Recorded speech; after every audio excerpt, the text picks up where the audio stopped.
ఇప్పుడు మనం చూస్తున్న హౌస్ వచ్చేసి ఈస్ట్ ఫేసింగ్ అండి.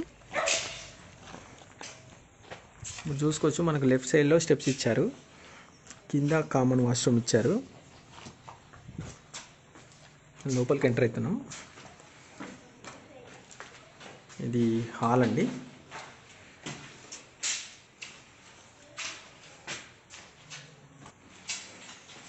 ఓపెన్ కిచెన్ ఇచ్చారు. ఇందులో పూజా గది కూడా ఉంది.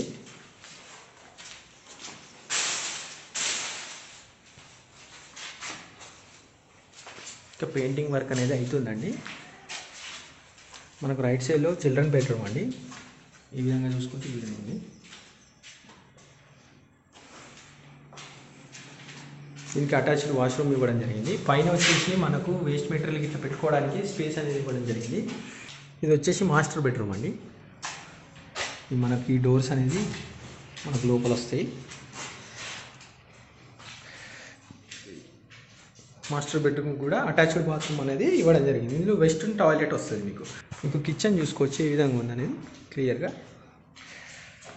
ఇది పూజా గది, టైల్ వర్క్ అయిపోయింది. మీరు చూసుకుంటే ఈ విధంగా ఉంటుంది. చాలా నీట్గా ఉంటుంది అండి. ఇది మనం కిచెన్ నుండి బయటికి వెళ్తే లెఫ్ట్ సైడ్ మనకు యూటిలిటీ ఏరియా అనేది ఇవ్వడం జరిగింది.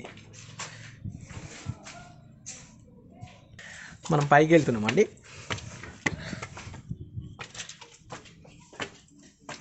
ఇది మొత్తం 150 గజాల్లో ఉందండి. మనం పైకి వెళ్తే ఈ విధంగా ఉంది. మొత్తం 12 పిల్లర్లు అనేది వేయడం జరిగింది. చూసుకోవచ్చు, 16 mm రాడ్స్ 12 mm రాడ్స్ అనేది యూజ్ చేశారు. ఒక 1000 లీటర్ వాటర్ ట్యాంక్ అనేది యూజ్ చేశారు. ఇది మనం చూసుకుంటే ఖమ్మం హైవేకి జస్ట్ 50 మీటర్స్ డిస్టెన్స్లో ఉంటుంది. ఉరుసుగుట్ట రోడ్డుకి, అది ఉరుసుగుట్ట. ఇది మెయిన్ రోడ్డు. మెయిన్ రోడ్డుకి 100 మీటర్స్ లోపల, అంటే 50 మీటర్సే ఉంటుంది. అక్కడ మీకు కనిపిస్తున్నాయి కదా వెహికల్స్ వెళ్తున్నాయి, దగ్గర ఉంటుంది. చూసుకోండి, తాళపద్మావతి కాలేజ్కి నియర్ బై ఉంటుందండి. ఒక కాలేజ్ కూడా కనిపిస్తుంది, చూసుకోండి. లేటెస్ట్గా కన్స్ట్రక్షన్ అవుతుంది. ఈ ముందు బిల్డింగ్స్ ఉన్నాయి. ముందు వచ్చేసి 30 ఫీట్ రోడ్ అండి, చూసుకోండి.